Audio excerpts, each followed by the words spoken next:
Bonjour à tous, je suis Serge Badibanga, un des diplômés du programme de la CLI. Aujourd'hui, nous allons créer un tutoriel ensemble avec vous que vous allez suivre, qu'on a dénommé tutoriel d'enseignement, qui lui a un sous-thème qu'on appelle acquisition et l'utilisation efficace des ressources sociales. Alors, nous dirons que cette leçon va discuter la manière dont vous devez orienter le jeune leader à trouver et à utiliser les ressources dont ils ont besoin pour faire des changements sociaux. Alors, tant que le leader commence à élaborer des plans pour leur projet, ils peuvent rencontrer quelques questions autour, euh, autour du projet et aussi autour de l'acquisition des ressources locales sociaux qu'ils jugent nécessaires à la bonne réalisation de leurs objectifs. Qu'est-ce que ça veut dire ce petit paragraphe que nous venons de lire? Le premier paragraphe dit que nous allons travailler ensemble avec vous, nous allons voir ensemble avec vous la manière dont vous deviez montrer le chemin aux leaders afin qu'ils puissent trouver et utiliser toutes les possibilités dont ils ont besoin pour faire des changements sociaux. C'est très important. Et par la suite, nous dirons que au moment où un leader commence à réaliser, commence à élaborer, commence à mettre au point des plans pour, euh, pour élaborer, pour leur projet, ils peuvent rencontrer quelques questions. Donc, au moment où il est en train de créer, au moment où il est en train d'élaborer un projet, il est en train de concevoir quelque chose pour créer un changement social, il va rencontrer des questions. Il va commencer à tourner autour des questions qui concernent l'acquisition des ressources locales sociaux, qu'il juge nécessaires, donc qui lui trouve important pour la réalisation de son objectif. Alors, par la suite, bien que cela soit parfaitement bien et qu'il devait être jugé encourageable, il va être aussi important que vous puissiez savoir que vous pouvez leur montrer comment atteindre et utiliser efficacement les ressources locales disponibles pour poursuivre leur projet. Au lieu de les décourager, de les dire que non, tu n'as pas encore atteint le niveau, tu n'es pas encore capable. Non. Dès lors qu'un individu conçoit quelque chose, il ne peut pas concevoir quelque chose qui va au-delà de ses capacités. Dès lors qu'il conçoit quelque chose, ça veut dire qu'il est capable de le réaliser. Alors, lorsqu'il conçoit ce genre de projet, il faut l'encourager, il faut trouver que c'est bien pour lui et aussi lui donner un coup de pouce. Comment lui donner un coup de pouce?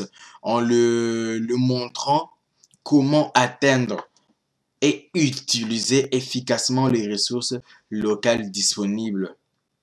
Donc, toutes les ressources qu'il y a autour de lui. Tout c'est à partir de laquelle il le passera ou bien il s'épanchera pour atteindre ses objectifs.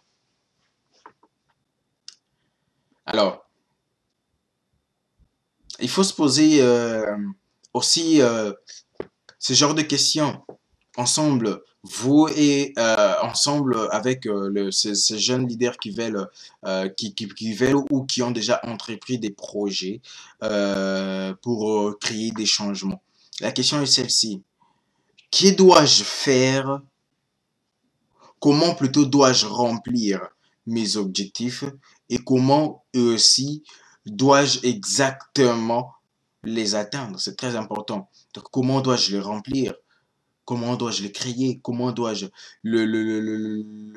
l'organiser?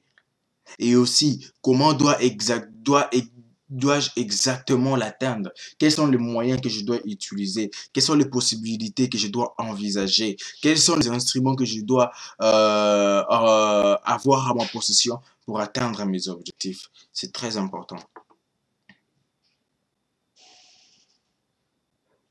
Et aussi une question. Et si ces choses bel et bien dont j'ai besoin ne sont pas disponibles, et si même ces choses-là m'empêchent d'atteindre mes objectifs, que dois-je faire? Ce sont des questions très importantes qu'il faut se poser et se poser ensemble avec ces leaders qui entreprennent des projets, qui conçoivent des projets, des plans pour les changements sociaux. Alors pour ce, permettez-moi de partager avec vous un exemple. Un exemple qui parle de deux jeunes leaders, oui, un exemple qui parle c'est une histoire qui vous permettra de réfléchir ensemble avec moi. Comment vous deviez orienter les jeunes à atteindre, à remplir et à savoir comment se démarquer si ce qui est autour de lui ou bien ce dont il a besoin l'empêche d'atteindre ses objectifs. L'histoire dit ceci. Deux jeunes leaders veulent former un club de leadership pour l'application de l'éducation de leur communauté sur le problème de la santé qui découle de la mauvaise gestion des déchets. Lors de la création de leur plan, ils se sont tous deux convenus qu'ils auront besoin de louer premièrement un espace, inviter les membres de la communauté et en plus de livrer leur matériel pédagogique et des rafraîchissements pour les participants. Alors regardez ce qui suit, il n'y a qu'un seul problème cependant. Leur club de leadership n'est pas n'est pas réalisable en raison d'un manque de ressources financières pour soutenir son développement.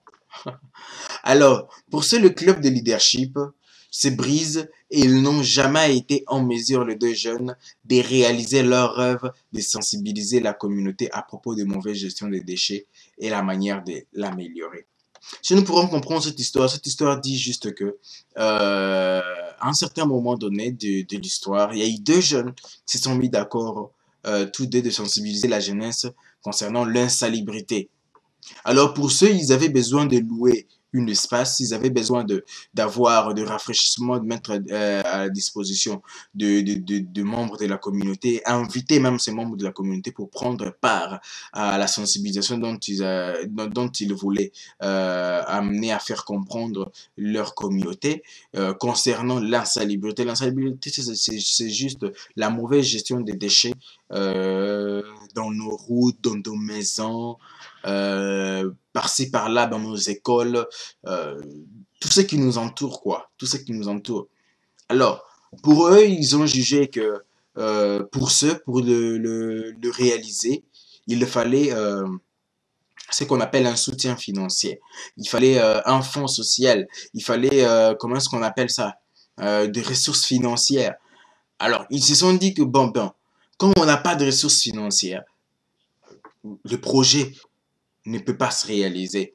Ils se sont arrêtés à conclure en disant cela que le projet ne peut pas se réaliser.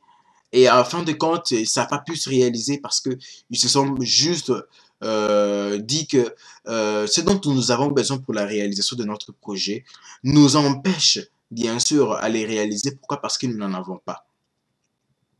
C'est comme ça que l'histoire s'est finie. Et jusqu'aujourd'hui, les deux jeunes n'ont pas pu réaliser ce projet-là. Alors,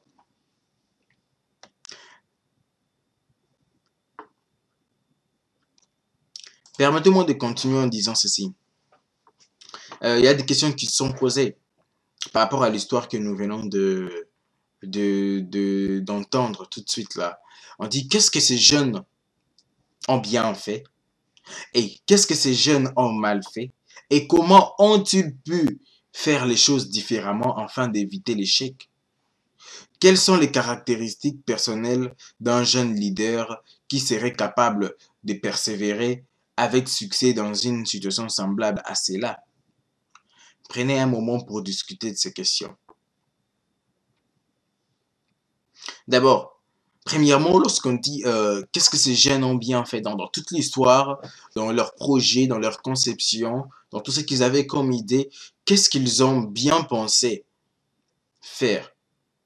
Qu'est-ce qu'ils ont pensé, mais bien à faire? Et la deuxième question dit, qu'est-ce que les jeunes ont mal fait? Donc, c'est-à-dire que dans la conception, et la conception qui va vers la réalisation, il y a des choses qu'ils ont bien fait, il y a des choses qu'ils ont mal fait.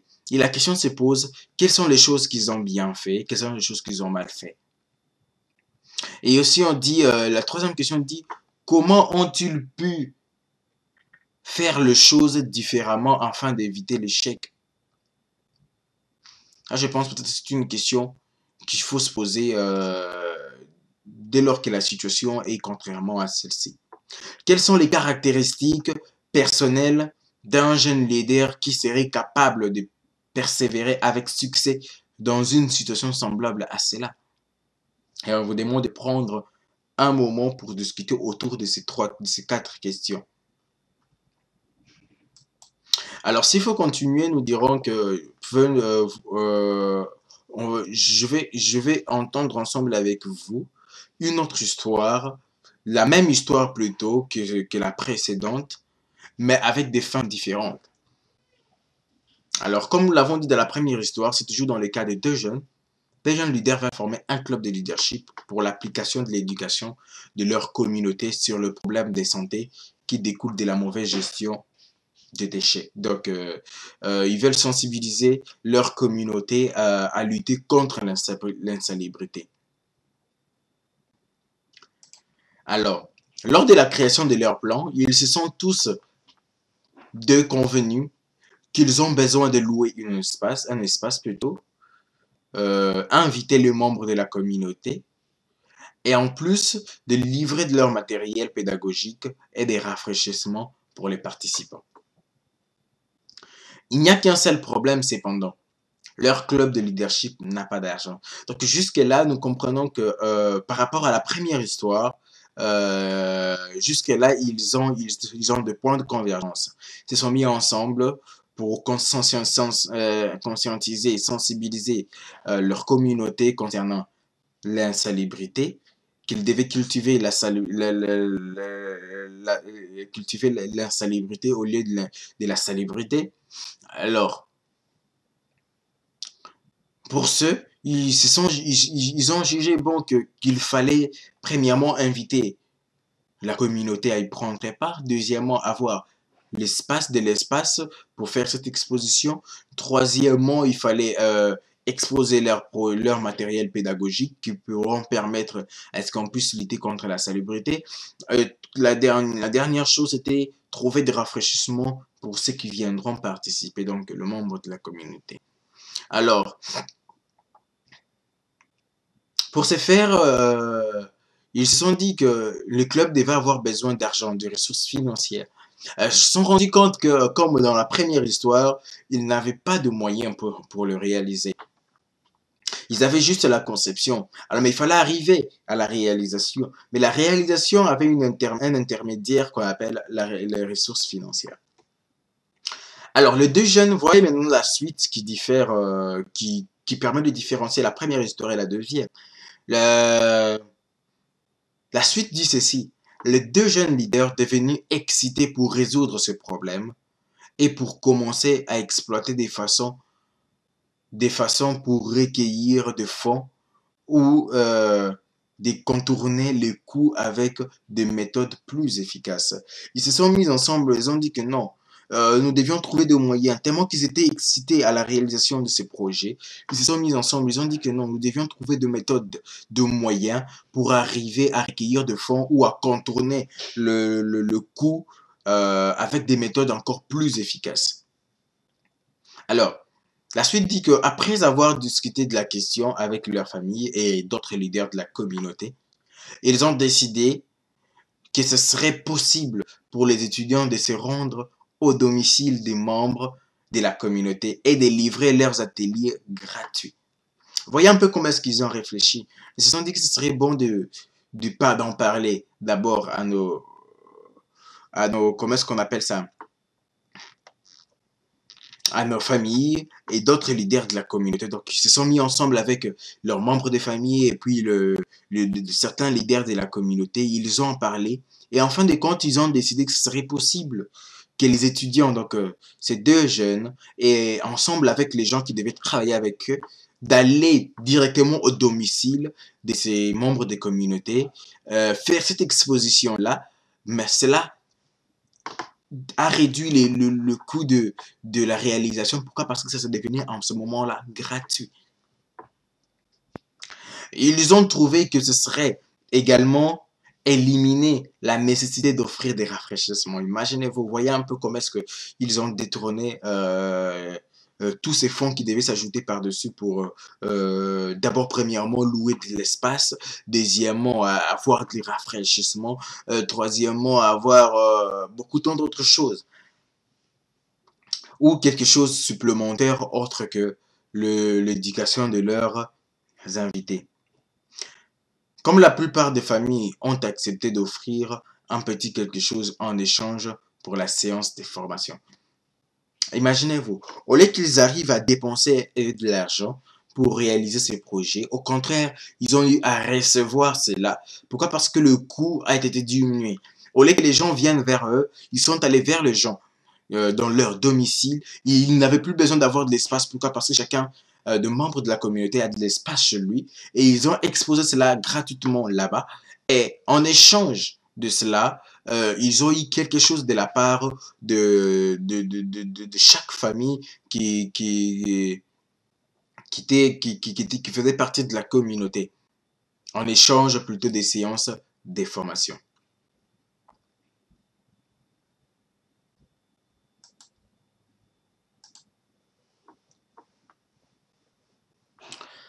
Alors, s'il faut qu'on continue, on dit maintenant que la logistique du programme sont fixées, il n'y a plus de coûts. En revanche, au contraire, plutôt, ils reçoivent. Au lieu de dépenser, ils reçoivent. Ils ont jugé bon d'aller vers la communauté au lieu que la communauté vienne vers eux. Parce que une fois que la communauté vient vers vous, vous avez des dépenses à faire. Mais lorsque vous allez vers la communauté, cette communauté, vous verrez que vous n'aurez plus de dépenses à faire. Pourquoi? Parce que ils avaient jugé bon d'avoir de l'espace pour recevoir. Mais lorsqu'ils vont vers cette communauté, ils n'ont plus besoin de l'espace. Pourquoi? Parce que dans ces communautés-là, dans chaque famille, il y a de l'espace où ils peuvent exposer cela. Deuxièmement, en recevant les gens vers eux, ils devaient plutôt, comment dirais-je, ils devaient trouver des rafraîchissements pour donner à ces personnes-là. Mais dès lors qu'ils vont vers ces personnes-là, ils n'ont pas besoin de donner. Vous voyez un peu ça? Donc ça réduit jusqu'au néant le coût dont ils avaient besoin pour réaliser. Et la suite dit même que les étudiants, au lieu de donner, ils ont juste offert leur service pour lutter contre la salubrité. Au contraire, au lieu de dépenser, ils ont reçu de la part de ces gens-là. On dit que les deux étudiants commençaient à se concentrer sur le développement de leur matériel éducatif au lieu de se concentrer plutôt dans la recueil, dans la recueil des fonds. Imaginez-vous un peu. Donc, ils se sont concentrés plus dans le développement de leur matériel éducatif et de décider que des recherches sur Internet seraient nécessaires pour ces matériels éducatifs. Et cela augmentera probablement de plus en plus du progrès dans le projet et dans la demande de leur rapport de développement des animateurs de la RDC et des États-Unis.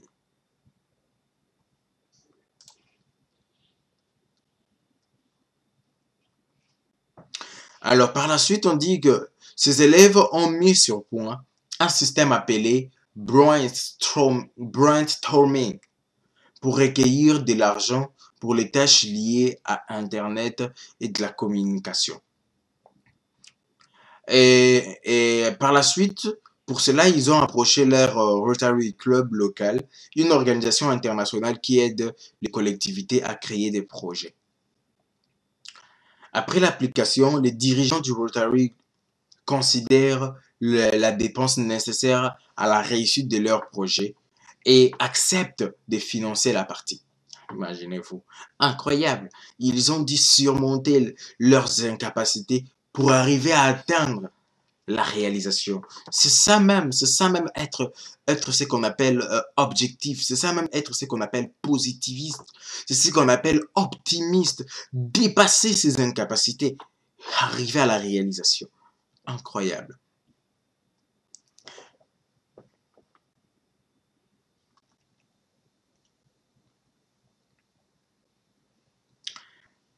Alors, le club de leadership est désormais présent dans 4 communautés, dans 4 différentes communautés, ainsi que l'impact a été immense. Donc, ils se sont élargis. Aujourd'hui, on en parle presque partout à cause du fait qu'ils ont surmonté leurs incapacités. Ils ont réussi à se créer un monde, ils ont réussi à se créer, comment est-ce qu'on appelle ça? Un rêve et ils l'ont réalisé. C'est incroyable. Alors, on dit que les animateurs et les partenaires aux États-Unis continuent jusqu'aujourd'hui avec la sensibilisation pour démontrer ce que les jeunes leaders sont capables d'accomplir. C'est ce qui fait même l'impact de leur projet jusqu'à aujourd'hui.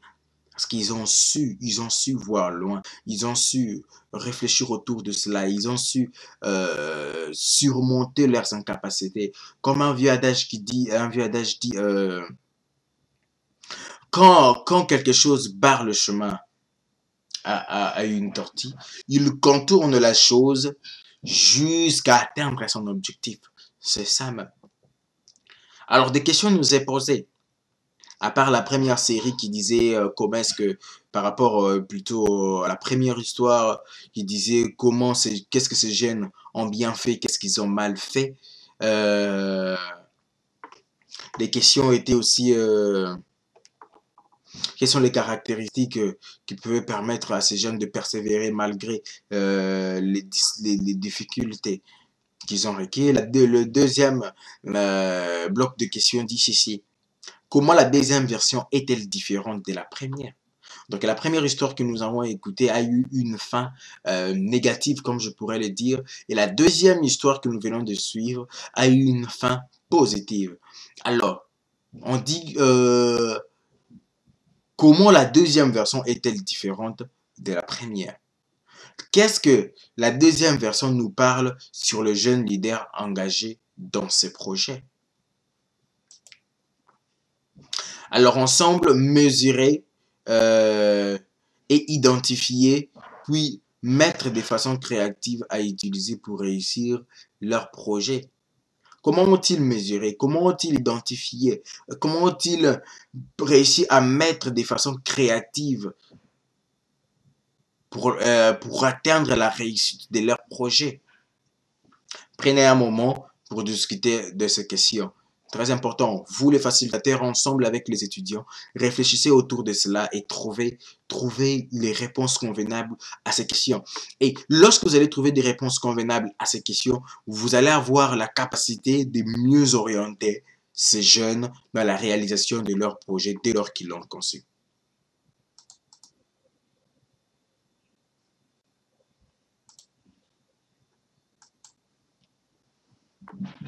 En tant que facilitateur et exemple pour le jeune, il est de notre devoir de guider le jeune leader avec succès grâce à leurs efforts et à fournir toute aide supplémentaire dont ils ont besoin. Tout comme les jeunes leaders, ils doivent persévérer à travers une grande partie de l'adversité et ils ont besoin de savoir que la CI est là pour eux. Merci, tout pour le bien-être du jeune Congolais.